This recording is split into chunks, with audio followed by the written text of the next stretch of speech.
Salut tout le monde, j'espère que vous allez bien. Aujourd'hui dans cette nouvelle vidéo, on se retrouve pour le test complet de l'iPhone 6S. Qu'est-ce qu'il a de nouveau et comment il se débrouille en termes de fonctionnalité? On va voir tout ça tout de suite. Niveau design, il n'y a pas grand chose de différent vu qu'on passe à la version S de l'iPhone 6 sorti l'an dernier, mais on note quand même le petit S au dos de l'iPhone qui a fait son apparition.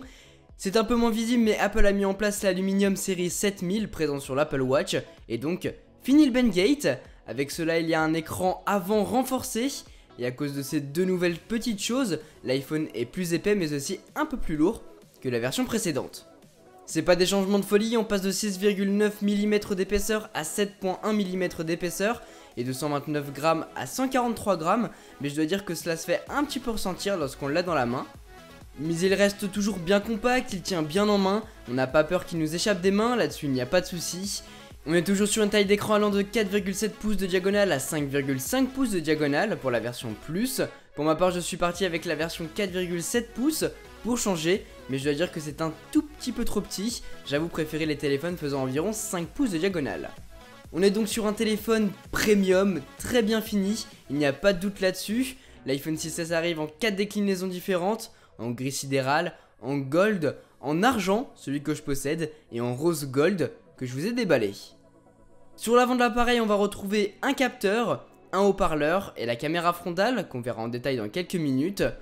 On retrouve aussi le bouton Home qui nous sert à quitter des applications lorsqu'on appuie une fois dessus, à ouvrir le multitâche lorsqu'on appuie deux fois dessus, et finalement à ouvrir Siri lorsqu'on maintient appuyé celui-ci. Mais petite nouveauté, si vous ne voulez pas abîmer le bouton Home, vous pouvez très bien dire « Dis Siri » pour l'activer. Tout autour du bouton, vous allez aussi retrouver Touch ID, l'empreinte digitale de chez Apple qui fonctionne vraiment super bien. Parfois vous appuyez à peine dessus pour réveiller l'écran de votre iPhone qui se déverrouille aussitôt, c'est vraiment impressionnant. En bas de l'iPhone, on va retrouver la prise jack 3,5 mm. À côté, on a un micro, la prise Lightning ainsi que les haut-parleurs qui sont plutôt bons, mais par contre ils ne sont pas très puissants. Mais bon, c'est pas très grave. À gauche, on a les boutons de volume et le bouton silencieux.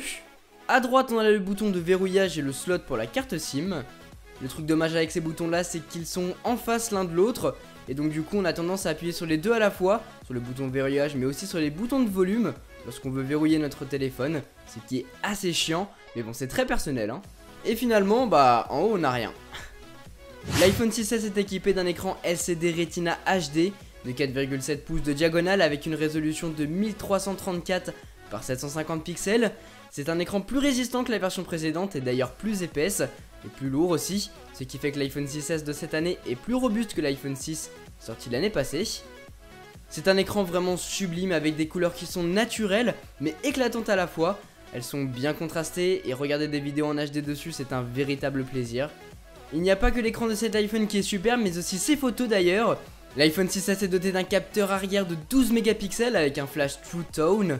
Les photos prises sont très bonnes, on a une bonne mise au point sur l'objet visé avec un joli flou à l'arrière. Les détails dans la photo sont au rendez-vous et pour ce qui est des couleurs, elles sont très naturelles. Je n'ai pas ressenti de saturation, ce qui est plutôt cool.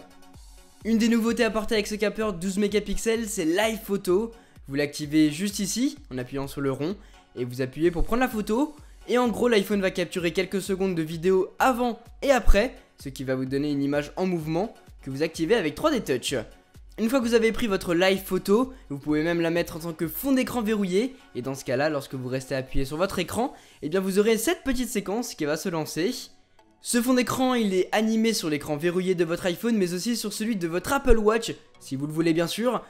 Sur celle-ci, vous choisissez le cadran photo, vous choisissez votre live photo, et ensuite vous pouvez lancer la séquence de la même façon. C'est vraiment super joli je trouve. Même dans votre pellicule photo, lorsque vous faites défiler des live photos, vous avez un petit aperçu, ça fait un drôle d'effet au début, mais ça donne vie à vos photos, c'est vraiment du plus bel effet. A l'avant, l'iPhone 6S possède un capteur photo de 5 mégapixels donc, qui fait des photos sublimes. Je sais pas ce que vous en pensez, mais je trouve qu'elles sont vraiment bien réussies. Il y a de bons contrastes, pas de pixels apparents, franchement chapeau. Apple a aussi mis en place un Retina Flash qui vous permet lorsque vous prenez une photo d'illuminer votre écran en blanc, afin qu'on puisse voir votre visage dans le noir quoi.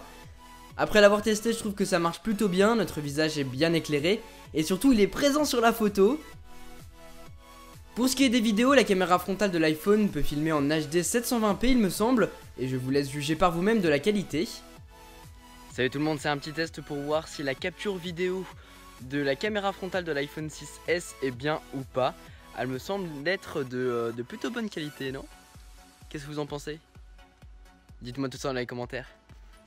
Et finalement à l'arrière, l'amélioration du capteur permet l'arrivée de la 4K 30 fps. Voici deux prises de vue faites au même moment. À gauche c'est de l'HD 1080p 30 fps et à droite de la 4K 30 fps. Encore une fois, je ne sais pas ce que vous en pensez, dites-moi tout ça dans les commentaires, mais je trouve la qualité vraiment très bonne. L'application photo en elle-même est super simple à utiliser, il n'y a aucun problème à ce niveau-là. Mais par contre, c'est un petit peu relou de devoir aller dans les réglages de notre appareil pour régler la qualité de l'enregistrement, donc soit en 1080p 30 fps ou bien en 1080p 60 fps ou encore en 4K 30 fps, etc. etc. Et c'est pareil pour les prises de vue en ralenti, les réglages se passent ici. L'iPhone 6S et l'iPhone 6S Plus possèdent une puce A9 avec une architecture 64 bits accompagnée d'un coprocesseur de mouvement M9. Il possède 2 Go de RAM, le Bluetooth 4.2, une puce NFC pour payer avec Apple Pay, ce qu'on peut pas faire en France. Il possède un Wi-Fi MIMO annoncé comme étant 2 fois plus rapide que sur l'iPhone 6 de l'an dernier. Il est compatible sur les réseaux 4G+, autant vous dire que ça carbure un max.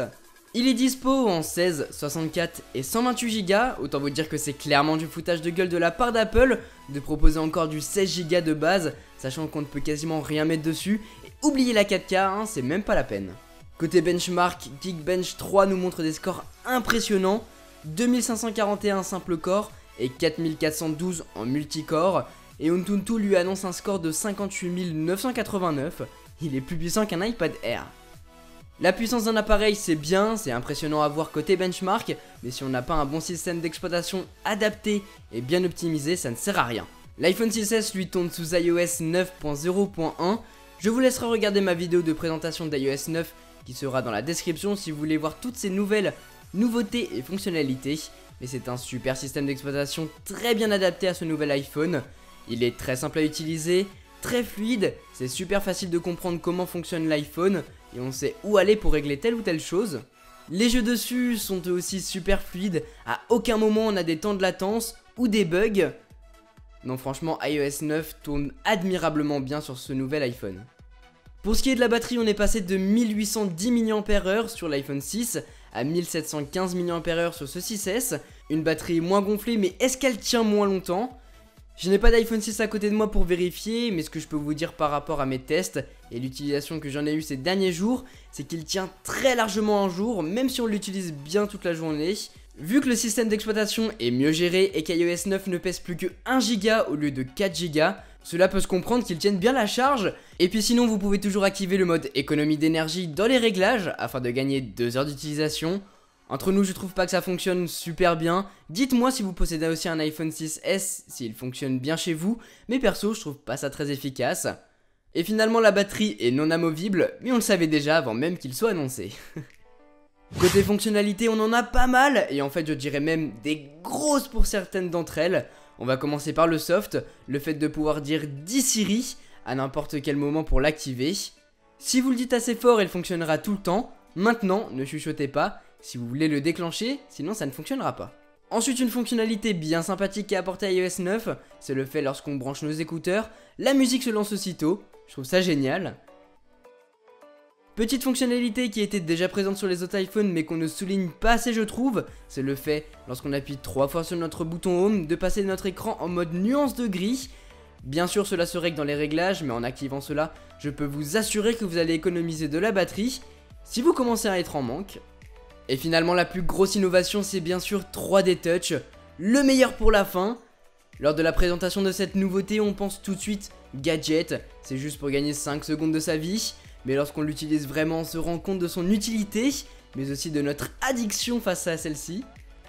En gros comment ça fonctionne? Vous pouvez l'utiliser dans plusieurs endroits différents pour différentes tâches. Sur l'écran d'accueil par exemple, lorsque vous maintenez appuyé une application, vous allez faire apparaître une sorte de menu d'options qui vont être des raccourcis en quelque sorte. Sur l'appareil photo par exemple, vous pouvez rapidement prendre un selfie. Sur les messages, en composer un rapidement ou envoyer à un de ses contacts récents. Sur le téléphone, on peut appeler quelqu'un rapidement, etc. etc. C'est super pratique et des plus addictifs. Perso, j'essaye à chaque fois d'appuyer sur toutes les applications pour voir si 3D Touch fonctionne ou pas. Malheureusement à l'heure actuelle, peu d'applications sont compatibles avec, mais ça va arriver. 3D Touch peut être aussi utilisé dans des applications comme dans les mails, pour ça avoir un aperçu si on pique le mail, et à partir d'ici on peut le marquer comme lu, le supprimer, ou bien y répondre en slidant vers le haut, ou bien si on le pop, on appuie un peu plus fort pour entrer dans le mail en question. Cela fonctionne aussi sur internet lorsqu'il y a des liens, on pique pour avoir un aperçu, et on pop pour ouvrir le lien. Pick and pop. Pick and pop. Grâce à 3D Touch, on peut aussi passer d'une application à une autre en maintenant appuyé dans le coin à gauche et en faisant un balayement pour entrer dans l'application précédente, ou bien en balaye fort pour ouvrir le multitâche. Vraiment sympa comme option. On peut aussi s'en servir sur le clavier pour entrer en mode trackpad et ainsi adieu la loupe. Mais bon, cette fonctionnalité existe déjà sur les iPads sous iOS 9 en glissant avec 2 doigts sur le clavier, donc c'est pas très impressionnant mais c'est très utile. Et finalement, on peut utiliser 3D Touch avec les Live Photos pour les déclencher, que ce soit sur l'écran verrouillé ou dans votre application photo. Je trouve qu'il y a vraiment du potentiel dans cette toute nouvelle fonctionnalité, 3D Touch. Il y a encore beaucoup de possibilités à exploiter. Pour rendre cela indispensable, maintenant c'est aux développeurs de faire la différence. Pour conclure, ce nouvel iPhone n'a pas énormément plus de fonctionnalités que l'iPhone 6 sorti l'an dernier, mais on note quand même l'Aluminium série 7000 qui vient interrompre le bendgate, Touch ID qui est bien plus rapide, le processeur qui est bien plus puissant et rend l'iPhone 6S très agréable à utiliser, son capteur photo et Live Photos qui sont très bons, sans oublier 3D Touch qui est une vraie innovation et qui en fait toute la différence. La différence va aussi se faire vis-à-vis de son prix qui est plus élevé que l'an dernier, comptez 50 € de plus, donc il faudra débourser 749 € pour un 16 Go, 859 € pour un 64 Go et 969 € pour un 128 Go, et comptez 100 € de plus à chaque fois pour la version Plus. Donc si vous avez un iPhone 6, il n'est pas nécessaire de passer à la version S, les nouveautés sont pas énormes, donc attendez peut-être le prochain qui aura ces mêmes fonctionnalités, plus des nouvelles, ainsi qu'un tout nouveau design. Mais si vous êtes un mordu de la technologie comme moi, faites le pas et vous verrez, vous serez comblé. Voilà les amis pour mon test complet de l'iPhone 6S. S'il vous a plu, n'hésitez pas à me le faire savoir dans les commentaires. Sur ce, moi je vous laisse passer une très bonne journée. Tchou!